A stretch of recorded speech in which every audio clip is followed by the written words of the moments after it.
a growing scandal involving Prince Harry and his last remaining genuine charity project. Harry's heartbreak as the showbiz elite dump the Sussex. The one project Prince Harry thought nobody could touch is now at the center of a public meltdown.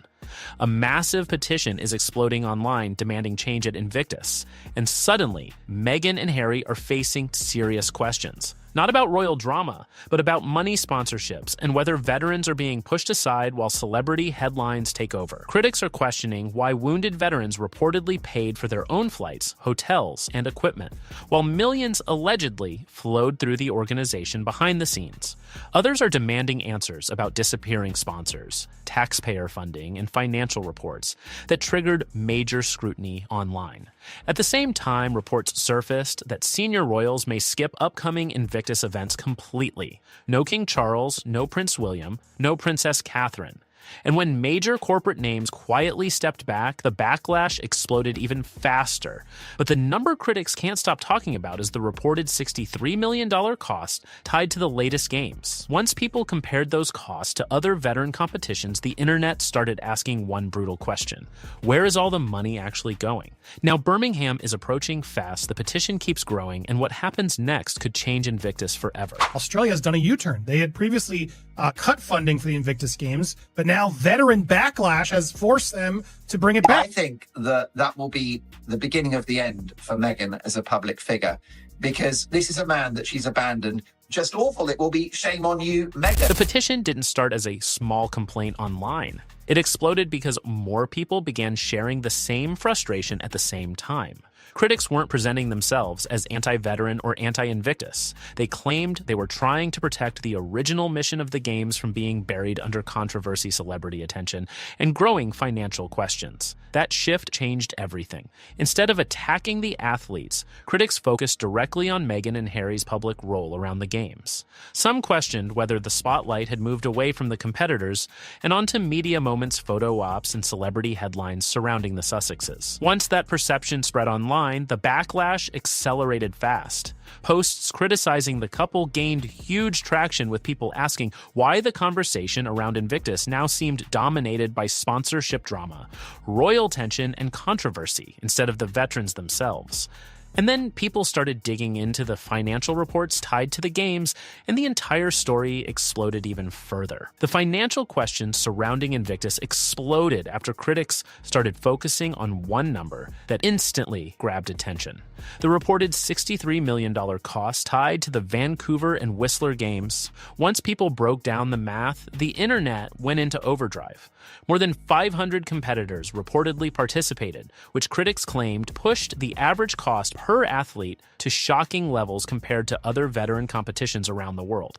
That comparison became impossible to ignore. Critics quickly pointed toward events like the Warrior Games in the United States, which reportedly operate on a fraction of the budget. Others compared Invictus to smaller international competitions running with far lower costs while still supporting wounded veterans.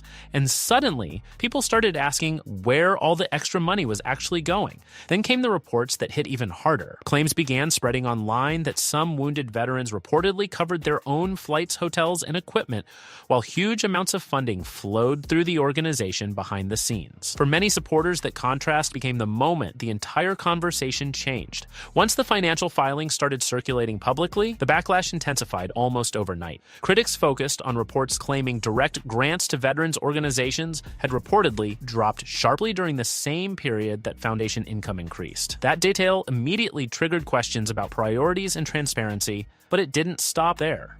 Reports also pointed to rising legal fees, growing cash reserves, and executive salaries that critics argued looked difficult to explain during a time when direct support for veterans was reportedly falling. Online discussions exploded with people questioning whether the organization had become more focused on protecting its image than helping the people at the center of the mission. Then another detail sent critics into a frenzy. People noticed reports about missing explanations in financial filings, along with claims surrounding redacted licensing fees and inconsistent registration details. Whether simple mistakes or something more serious, the damage was already done because public trust had started slipping fast. The controversy grew even larger once sponsors and governments started getting pulled into the conversation. Reports that Australia had temporarily stepped back from funding Invictus immediately raised eyebrows because governments rarely pause support for veteran-focused programs without pressure, building somewhere behind the scenes. Then attention shifted toward corporate sponsors. Critics noticed that some major companies reportedly chose not to continue their involvement, including Boeing, which had previously supported the games. At the same time, people compared Vancouver's long sponsor list to Birmingham's reportedly much smaller lineup, and started asking whether confidence in the Invictus brand was quietly fading. That's when the taxpayer debate exploded. Reports that the UK government would commit millions toward Birmingham while the city faced major financial struggles triggered heavy backlash online. Critics kept repeating the same question. If private sponsors are stepping back, then why are taxpayers carrying more of the burden? Then came the royal angle, and suddenly the controversy reached an entirely different level. Reports surfaced claiming senior royals, including King Charles Prince William and Princess Catherine, were not expected to attend upcoming Invictus events, and people immediately started reading between the lines. Because royal attendance sends a message. For years, Invictus was viewed as Prince Harry's strongest connection to public goodwill, and one of the few projects almost everyone respected. But critics now argue the growing controversy around finances, sponsorships, and public image may have made the games politically uncomfortable for the monarchy itself. That silence only fueled more speculation. Some observers believe the royals simply want distance from the backlash, while others think deeper concerns about transparency and accountability may be growing behind palace walls. Either way, the absence of senior royals has become another major talking point in a controversy that keeps getting bigger. As the backlash intensified, critics started focusing less on Invictus itself and more on Meghan and Harry's public image surrounding the games. What was once viewed as a powerful veteran mission suddenly became tied to celebrity headlines, luxury optics, and nonstop media attention. For many observers, that shift completely changed how the public started viewing the organization. And the damage to perception happened fast. Online criticism exploded over reports involving expensive wardrobes, high-profile appearances, and branding moments connected to the couple during Invictus events. Critics argued the spotlight no longer felt centered on wounded veterans, but on Meghan and Harry themselves. Supporters pushed back, saying media attention naturally follows globally recognized public figures, but the criticism continued spreading anyway. Then the conversation expanded far beyond Invictus itself. Meghan's business ventures, product launches, and public image struggles started getting dragged into the debate too. Fair or not, critics claimed every controversy surrounding the Sussex brand was now bleeding directly into the Invictus conversation, and making the backlash even harder to contain. What may have once looked like isolated criticism suddenly started merging into one much larger public narrative surrounding the couple. Then critics started connecting Invictus to a much bigger pattern surrounding organizations linked to Prince Harry.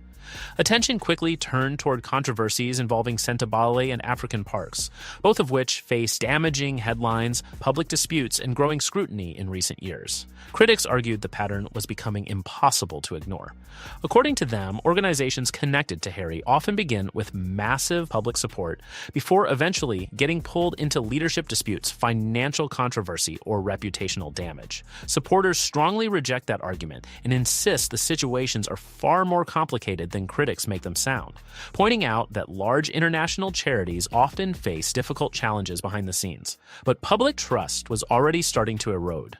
As more headlines piled up, people began asking whether the problems surrounding Invictus were really isolated at all, or part of a much larger issue that keeps following Meghan and Harry everywhere they go. And once those doubts started spreading online, critics claimed every new controversy only added more fuel to an already growing fire surrounding the Sussex brand. Now, everything comes down to Birmingham. Supporters believe a successful games could calm the backlash and finally shift attention back where it belongs on the veterans competing, and the stories of recovery that made Invictus respected in the first place. But critics argue the pressure surrounding the organization has already grown far beyond one event or one public appearance. Because the questions are not disappearing. The petition is still growing. Financial scrutiny is getting louder. Sponsors are reportedly harder to secure, and public trust has taken visible damage over the last year.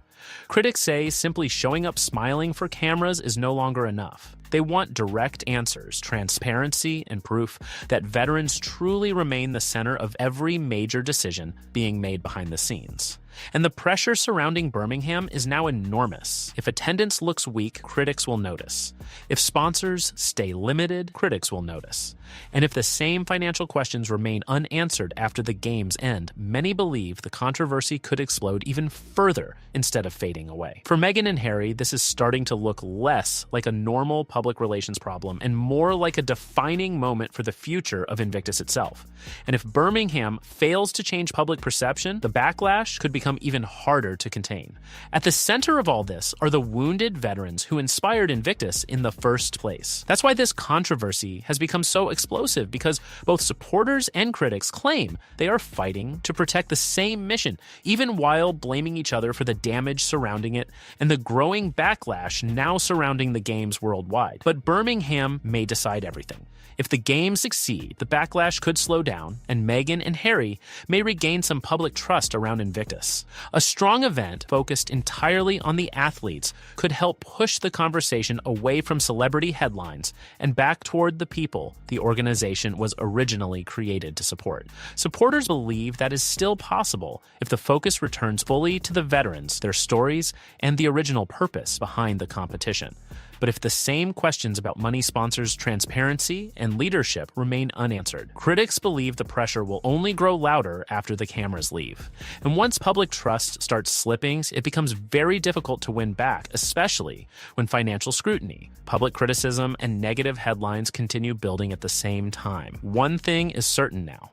This is no longer just another royal controversy. The future of Invictus and the legacy attached to Meghan and Harry are suddenly being questioned at the same time, and millions of people around the world are watching closely to see what happens next and whether Birmingham changes the story or makes the controversy even bigger.